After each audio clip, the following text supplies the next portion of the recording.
Hello বন্ধুরা, কেমন আছো তোমরা সবাই? আশা করি তোমরা সবাই যে যার বাড়িতে ভালোই আছো। দিনটা ছিল শ্রাবণ মাসের তৃতীয় সোমবার। দেখে বুঝতেই পারছো রেডি হয়ে গেছি।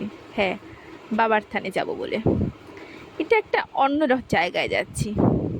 তো কোথায় যাচ্ছি তার জন্য কিন্তু তোমাদের ভিডিওটা দেখতে হবে অবশ্যই। তোমরা দেখতে থাকো। ভয়েস ওভার দিচ্ছি আর দেখো বাইরে এতটাই মেঘের আওয়াজ, এত বৃষ্টি হচ্ছে কি বলবো আর।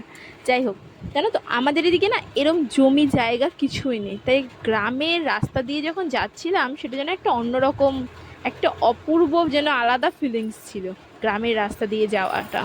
প্রথমে যাই হোক আমাদের ত্রিবেণী স্টেশনে গিয়ে ট্রেন ধরে সেখান থেকে আবার ফলে স্টেশনে নেমে তারপরে টোটো বা অটো যে যেটায় যায় আমরা অটো করে নিয়েছি।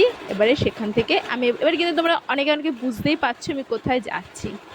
যাই হোক, যেতে যেতেই আমরা আমাদের গন্তব্যস্থলে পৌঁছে যাব। কোথায় গেছি তার জন্য কিন্তু পরের ভিডিওটা অবশ্যই দেখো।